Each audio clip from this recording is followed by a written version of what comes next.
Good morning to all of you guys. मैं अपने एक स्टूडेंट जो कि दिल्ली के हैं, आरआरबी पीओ हैं, गुजरात में हैं। गुजरात से इन्होंने फॉर्म फिल किया था। अभी थोड़ा हल्का सा ट्रैफिक की आवाज़ आएगी, ब्रांच के जस्ट बाहर ही इनका घर है, ठीक है, इसलिए हल्की फुल्की ट्रैफिक की आवाज़ आएगी, तो उसके लिए कोई इशू नहीं है। बाकी मैं जो पूछ रहा हूँ प्रोफाइल से सिचुएशन बेस्ड क्वेश्चन, आपके बैंक से, एसबीआई से, आरबीआई से, करंट अफेयर्स, उसके अलावा सब्जेक्ट के सवाल, यही सब पूछे जा रहे हैं वहाँ पर। आप अच्छे से इंटरव्यू देंगे, हंसेंगे, बिना डरे, तो वो लोग लंबा ले रहे हैं। अगर आप डरेंगे, आंसर नहीं देंगे, तो वो लोग तुरंत छोड़ देंगे, तो नुकसान आपका ही है। मैं आई कम इन सर से ऐसे स्टार्ट करूँ? May I come in, sir? Yes please come. Good evening, sir. Very good evening, please have a sit. Thank you, sir. Ashish, सबसे पहले तो मैं ये जानना चाहूँगा कि आपका एप्लीकेशन फॉर्म में ये मेंशन है कि आप दिल्ली से हैं, तो दिल्ली वाले तो ज़्यादा दूर जाना नहीं चाहते, आप कैसे गुजरात के आरआरबी में जॉब कर रहे हैं? सर्कल क्या है आपका? गुजरात ही है, अहमदाबाद ही है? सर वडोदरा है मेरा सर्कल। वडोदरा सर्कल यानी गुजरात ही है। तो पहले इस क्वेश्चन का जवाब दे मुझे। सर टेक्निकली जब मेरा 2021 में ज्वाइनिंग हुआ था आरआरबी में, तो तब आसपास में मेरे पास ऑप्शंस थे Haryana, UP and Gujarat. Gujarat sir थोड़ा पीसफुल है रहने के लिए, एंड यहाँ पे मतलब बिजनेस भी अच्छा है, प्लस पीसफुल बहुत है यहाँ रहने के लिए, प्लस यहाँ के लोग काफी मेरे को अच्छे लगे। एक दो बार मैं पहले यहाँ ट्रिप करने आया था, तो मेरे को यहाँ का माहौल काफी अच्छा लगा था, तो इसलिए फिर मेरे को ये अच्छा लगा, तो मैंने यहाँ से अप्लाई किया था आरआरबी में, तो सिलेक्शन मेरा हो गया। अभी लास्ट 4.5 ईयर से मैं यहाँ पे हूँ, तो यहाँ पे काफी अच्छा है। मैंने अभी इसलिए घर भी यहाँ पे ले लिया है। गुड। गुजरात में कहीं भी पोस्टिंग करेंगे मैनेज कर लेंगे? गुजराती थोड़ी समझ में आने लगी है? जी सर, मेरे को लिखनी पढ़नी बोलनी तीनों ही आती है सर। Good boy. इंट्रोडक्शन पे आते हैं, फिर आपके वर्क प्रोफाइल पे, फिर आगे बढ़ूंगा। जी sir. Sir my name is Ashish Kapoor. I am presently working in Gujarat Gramin bank as a branch head in Vadodara. Sir I have done my graduation from Delhi university. My father is a retired person and my mother is a home maker. मम्मी पापा आपके साथ हैं या दिल्ली हैं? Sir साथ में रहते हैं। कितने सिबलिंग्स हैं आप? सर मैं सिंगल चाइल्ड हूँ। सिंगल चाइल्ड है। ग्रेजुएशन किस कॉलेज से हुआ? सर मेरा दिल्ली यूनिवर्सिटी से वेंकटेश्वर कॉलेज से हुआ है। इनके बारे में देख लीजिएगा, वेंकटेश्वर जी के बारे में। जी सर। सब्जेक्ट क्या था? Sir BCom. कॉमर्स था। आऊँगा मैं कॉमर्स पे। पहले आप अपनी, चलिए पहले कॉमर्स ही पूछ लेता हूँ। मुझे आप बताइए, पेटी कैश बुक क्या होता है? सर पेटी कैश बुक टेक्निकली ये होता है, जैसा कि सपोज मैं कोई अगर शॉप खोल के बैठा हूँ, तो नॉर्मली जो है थोड़ा मैं कैश अपने बिजनेस से साइड में रखता हूँ डे टू डे, थोड़े थोड़े छोटे मोटे एक्सपेंसेस के लिए। Good. Haircut? Haircut sir technically एक मार्जिन की तरह से ही होता है। जैसे अगर मैं लोन दे रहा हूँ किसी को, तो उसका 80 लाख रुपीज का अगर वैल्यूएशन है, मार्केट वैल्यू है, और उसको मैं 60 लाख रुपीज दे रहा हूँ, तो जो 20 लाख है वो टेक्निकली हेयर कट है। Good, very good. Hypothecation, pledge और मॉर्गेज को समझाइए एग्जाम्पल से।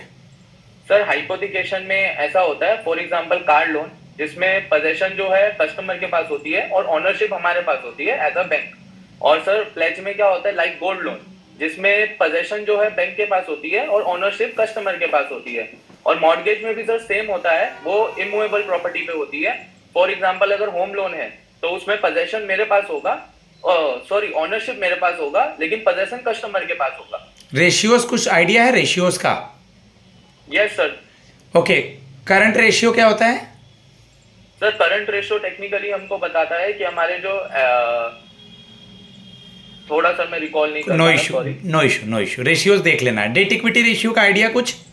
डेट इक्विटी रेशियो का है सर, वो हमको बताता है कि अपने कंपनी में एज अ होल की डेट कितना है, इक्विटी कितना है। और आइडियल डेट इक्विटी रेशियो 2:1 रहती है सर। 2:1 या 1:2? 1:2, sorry sir, 1:2। Okay. Next question, balance sheet में एसेट और लायबिलिटी साइड के कुछ पोस्टिंग्स बता दीजिए। सर एसेट्स में आता है, करंट एसेट्स आते हैं, फिक्स्ड एसेट्स आते हैं, कंटीजेंट एसेट्स आते हैं, प्लांट एंड मशीनरीज आ जाता है, कैश आ जाता है, बैंक बैलेंस आ जाता है, एंड कॉरेस्पॉन्डिंग लायबिलिटी साइड में कैपिटल आ जाता है, क्रेडिट सन्ड्री क्रेडिटर्स आ जाते हैं, प्रोविजनिंग्स आ जाते हैं, कंटीजेंट लायबिलिटीज आ जाती हैं, वो सब। ठीक है। कंटीजेंट एसेट, कंटीजेंट लायबिलिटी में क्या डिफरेंस है? सर कंटीजेंट एसेट जो है टेक्निकली सपोज मैंने अगर किसी पे सूट फाइल किया है, तो अगर वो अनफोर्सिन इवेंट्स होते हैं सर, इन सिंपल, अगर मैंने किसी पे सूट फाइल किया है, कल को मैं वो केस जीत जाता हूँ, तो वो मेरे लिए कंटीजेंट एसेट्स हुआ, लेकिन अगर मैं वो हार जाता हूँ, तो मेरे लिए कंटीजेंट लायबिलिटी हो गया sir. Good. Rate of speech थोड़ा सा नॉर्मल रखेंगे, वॉल्यूम ठीक है, थोड़ा स्लो। मर्जर इक्विजिशन में क्या डिफरेंस है आशीष? सर मर्जर में टेक्निकली ये होता है, जैसे कि अभी हमारा खुद का ही बैंक है सर, गुजरात Right. ग्रामीण बैंक। वो टेक्निकली दो बैंक थे, सौराष्ट्र ग्रामीण bank and Baroda Gujarat Gramin bank. तो वो दोनों जो एक हुए तो एक नई एंटिटी बनी गुजरात ग्रामीण बैंक, उसको मर्जर होता है सर। एक्विजिशन में ये होता है कि फॉर एग्जांपल अगर मेरा ही बैंक सामने सौराष्ट्र ग्रामीण को टेक ओवर कर लेता और मेरा ही नाम चलता, तो वो एक्विजिशन रहता sir. Good boy, very good boy.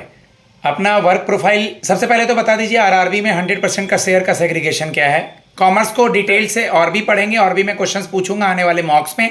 और जो मैंने कॉमर्स का बीकॉम का पीडीएफ दिया है, और साथ में जो मैं मॉक अपलोड कर रहा हूँ, या एक प्लेलिस्ट भी अर्पिता मैम ने दिया होगा जिसमें कॉमर्स के छोटे छोटे, उन सबको भी देखना है। ठीक है आशीष? जी सर। अपना वर्क प्रोफाइल बताएं मुझे। सर मैं एज अ ब्रांच हेड में काम कर रहा हूँ, जिसमें मेरे को ब्रांच का सब कुछ, जैसे आपका रिकवरी हो गया, मार्केटिंग हो गया, क्रॉस सेलिंग हो गया, टासा हो गया, एडवांसेस हो गया, ऐसा सर ओवर एंड ऑल सब कुछ मेरे को देखना है। ठीक है, ठीक है। जो भी आप यहाँ काम करते हैं, अगर वही काम आपको एसबीआई में मिलता है, या उसके अलावा भी अगर कोई काम मिलता है, तो क्या आप दोनों को भली भांति कर पाएंगे? मान लीजिए यहाँ एनपीए रिकवरी है, वहाँ पे एनपीए रिकवरी नहीं है, वहाँ डिजिटल बैंकिंग को प्रमोट करना है, यहाँ वहाँ कस्टमर का पोर्टफोलियो देखना है, तो जो काम किए हैं वो और जो नहीं किए हैं वो, दोनों को बोलते हुए एसबीआई को कैसे आगे बढ़ाएंगे? सर मैं टेक्निकली दोनों काम हैंडल कर लूंगा। अभी भी सर अगर मैं देखूं तो मैं ब्रांच हेड हूँ और मेरे पास सिर्फ एक ही स्टाफ है एज अ कैशियर। तो मेरे को फील्ड में भी रहना होता है और मेरे को ब्रांच हैंडलिंग भी देखनी होती है। और सर डिजिटल बैंकिंग का है तो उसमें सर हमको भी अपना मोबाइल बैंकिंग ऐप है, वो भी हमको मार्केट में जाके प्रमोट करना ही होता है। अगर मैं सर एसबीआई का नाम लेके जाऊंगा तो on the spot sir public उसको जानती है, एज अ ब्रांड है। गुड। तो उसमें सर मैं आराम से फील्ड वर्क कर पाऊंगा। अभी भी सर मेरे को मैं ऐसा आरआरबी लोड में है। हूँ, मुझे लोगों के बीच पकड़ है, और एसबीआई खुद में एक ब्रांड नेम है। तो सर मुझे वहाँ पे एसबीआई के नेम को लेके आगे और मेरे एक्सपीरियंस को लेके आगे जाने में ज़्यादा मुसीबत नहीं होगी। जी सर। ब्रांच का कासा कितना है, एनपीए कितना है, ओके, और लोन्स एडवांसेस क्या है बैंक का, बैंक के बारे में, मोबाइल बैंकिंग ऐप चलाते हैं तो बताइए। सर मेरी ब्रांच का सर जो कासा है वो मेरा सर ऑलमोस्ट 20 CR है। एंड मेरा जो टोटल डिपॉजिट है वो 30 CR है। एंड मेरा जो एडवांसेस है सर वो मेरा 25 CR है। एंड सर मेरा जो एनपीए है वो 9.72 लाख रुपीज है। एंड हमारा मोबाइल बैंकिंग का ऐप सर जीजीबी कनेक्ट है, Gujarat Gramin bank connect. Good, very good. Recovery वगैरह पे जाते हैं यहाँ पे? जी सर। चलिए, कोई लोन एनपीए हो गया, जी सर। तो लोन देने के पहले क्या क्या करते हैं आप? और आपको, आपका वो प्रोफाइल है चाहे नहीं है, और लोन देने के बाद अगर वो लोन रिकवरी नहीं हो पाता है, खुद से अगर कस्टमर नहीं जमा किया, तब हमारा काम शुरू होगा। तो रिकवरी का प्रोसेस बताइए। मैंने लोन देने के क्राइटेरिया और डूब गया तो क्या कैसे रिकवर होगा? सर आरआरबी की बात कर रहा हूँ। एज अ सर स्टार्टिंग से हम क्या क्या देखते हैं लोन देने के टाइम से, कि एज अ रिकवरी से सर? नहीं, पहले बताना है लोन देने के टाइम से क्या देखते हैं, फिर रिकवरी का। Okay sir. Okay sir. हम सर लोन देने के टाइम पे सर कस्टमर के केवाईसी देखते हैं। और अगर वो सैलराइड है तो उसके हम 6 महीने के सैलरी स्लिप देखते हैं। एज अ आरआरबी हम 6 महीने के देखते हैं। और लास्ट उसके 2 इयर्स के हम आईटी रिटर्न्स लेते हैं, नहीं तो फॉर्म 16 हम लेते हैं। साथ में एडिशनल डॉक्यूमेंट में हम उसका ज्वाइनिंग लेटर लेते हैं, कंफर्मेशन लेटर लेते हैं। एज अ प्रिकॉशन सर मैं उसका आईडी कार्ड का भी जेरोक्स एक लेता हूँ। और उसके बाद हम उसका सिविल जनरेट करते हैं। सिविल जनरेट करने के बाद उसका ऑब्लिगेशन हम देख लेते हैं कि उसके कितने ऑब्लिगेशन है। और सर फिर हम उसका इनकम कैलकुलेशन कर लेते हैं कि उसका इनकम में कितना लोन उसका बैठ रहा है। उसके बाद सर हम उसका प्री इंस्पेक्शन करते हैं।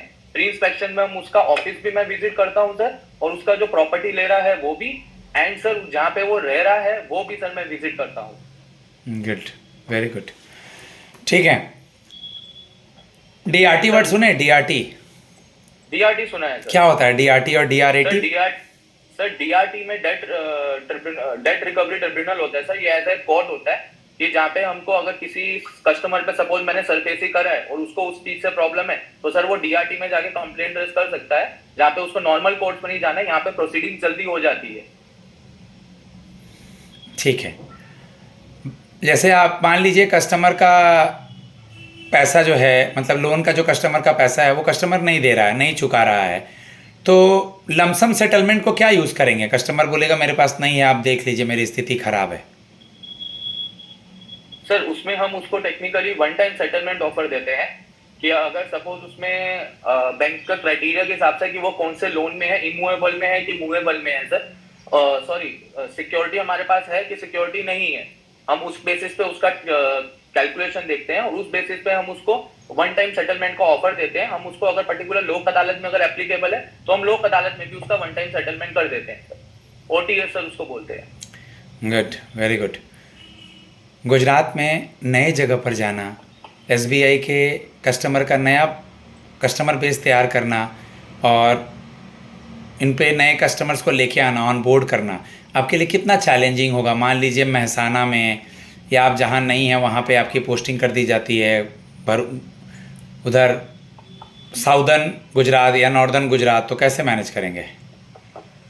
सर मेरे को उसमें ऐसा इशू सर कुछ नहीं होगा, क्योंकि सर मैं जब इधर भी आया था RRB में तो मेरे को सर गुजरात का तो नॉलेज भी नहीं था, ना मेरे को उस टाइम गुजराती आती भी थी सर। तो सर मैंने यहाँ पे फील्ड में घूम घूम के लोगों से बात कर करके सीख के चेन एक बनाई है कि अगर सपोज मैंने एक कस्टमर के पास गया, उसके पास विजिट की कि आपको लोन का रिक्वायरमेंट है कि नहीं है, तो वो उसके बाद फिर वो बोलता था नहीं है, तो उसका मैं कॉन्टेक्ट नंबर लेता था, उससे मैं हर 2-2 दिन बाद फॉलो अप लेता था। उसके बाद उससे आगे ही नेटवर्क ले लेता था कि अगर आपको किसी और को रिक्वायरमेंट हो आप मेरे को उसका नंबर दीजिए, और उसके बाद हम सर फैमिली अकाउंट्स के रिगार्डिंग भी मैं उसको पिच करता हूँ। सेम सर अगर मैं SBI के थ्रू अगर जाता हूँ तो sir RRB as Gujarat Gramin bank अगर मैं उससे बात करता था तो फिर भी हमको थोड़ा तकलीफ होता था कि क्योंकि RRB को इतना मार्केट में नहीं जानता एज अ सिटी में। आपके बैंक का फेमस है। बिल्कुल, तुमने शुरुआत अच्छे से किया और अच्छा बोल रहे थे। एक चीज़ तुमने सही बोला कि हम जब दिल्ली से आकर के, या कोई भी ये बोल सकता है, मैं यूपी से आके रांची में, मैं दिल्ली से आकर के गुजरात में, या मैं बिहार से आके मुंबई में जब जॉब कर सकता हूँ, और मैंने जब यही जॉब जगह चूज़ किया है या इसके आसपास का, तो सर मेरे लिए पैन इंडिया में जॉब करना या पर्टिकुलर किसी स्टेट में मूव करना कोई बड़ी इशू नहीं है। एक दो सिचुएशनल क्वेश्चन। लाइन में कोई लोग लगे हुए हैं, कोई बुजुर्ग है, किसी के गार्जियन हॉस्पिटल में एडमिट हैं, दूसरा, तीसरा एक स्कूल के बच्चों को फ़ी जमा करना है, उनकी मम्मी खड़ी है लाइन में, किसको किसको कैसे पैसा देंगे, जल्दी बताइए। सर मैं टेक्निकली अगर कैश काउंटर है सर, उसके साथ में 2 ऑफिसर होते ही हैं। अगर मैं सर उसमें एज अ ऑफिसर में हूँ तो जैसे मैं पहले सबसे पहले सीनियर सिटीजन को सर जाके उसको सर्विस दूंगा, उसके बाद सर मैं जाके जो गार्जियन है उनको, एंड सर थर्ड कौन था सर स्कूल के, उसके बच्ची का, मतलब किसी मम्मी को अपने बच्चे का फ़ी जमा करना है, तो सर उनके बाद sir as a senior citizen के बाद मैं उनके जो जिनके मदर हैं खड़े उनको मैं सिर्फ करवाऊंगा। हॉबी क्या है? कौन था सर? हॉबी ओल्ड पर्सन को पहले दे दिए, फिर मतलब ओल्ड पर्सन, या मतलब वो सॉरी जो हॉस्पिटल में है, देन ओल्ड पर्सन, देन फी वाले बच्चे को। आपकी सबसे पहले अगर हॉस्पिटल में तो पहले मैं हॉस्पिटल वाले को सर्विस दूंगा, हाँ, उसके बाद सीनियर को, सिटीजन को, एंड उसके बाद थर्ड सर मैं जो लीगल जो गार्जियन खड़े हैं उनको दूंगा। ठीक है। क्या आपका हॉबी क्या है? सर हॉबी मेरा सर क्रिकेट है। क्रिकेट हॉबी है। अभी जी सर। अभी इंडिया का अगले साल 2026 में T20 का वर्ल्ड कप होने वाला है, किस कंट्री में? सर मेंस का, वुमेन्स का सर? मेंस का। मेंस का सर 2026 का सर ऑस्ट्रेलिया में होने वाला है sir. India Sri Lanka. India Sri Lanka, okay sorry sir, India Sri Lanka. अभी IPL का सबसे कम उम्र का एक बच्चा बहुत पॉपुलर है जो बिहार से है, क्या नाम है उसका? वैभव सूर्यवंशी सर। ठीक है, last question. Branch as a branch manager pressure को या RO के कॉल को या टेंशन को कैसे हैंडल करते हैं जो SBI में भी यूज़ करेंगे? सर उसको ऐसा कि मैं समझता हूँ सर वो लोग भी अपना काम कर रहे हैं, हाँ। और मैं भी सर अपना ही काम कर रहा हूँ, उसमें किसी को ऐसा है नहीं कि वो एज अ प्रेशर देने के लिए ही काम कर रहा है। उनके कॉल्स आते हैं सर, उसमें मैं ये देखता हूँ कि एज अ प्रायोरिटी वर्क क्या है, उसको मैं पहले प्रायोरिटी देके उसके बाद में सेकंड उसके ऑप्शंस में पूरे लेट सिटिंग तक भी मैं पूरा का पूरा काम खत्म करके RO को सबमिट करके ही जाता हूँ। गुड। मैं अपने स्टूडेंट को फीडबैक देता हूँ, थोड़ा रेट ऑफ स्पीच इनकी कम करवाऊंगा मैं, बाकी जो भी कमियां खामियां हैं, वैसे ओवरऑल इंटरव्यू अच्छा था। मेरा नंबर है 7503235358। सिचुएशन बेस्ड क्वेश्चन का प्रैक्टिस करें, खूब आगे बढ़ें। धन्यवाद। जय मां सरस्वती।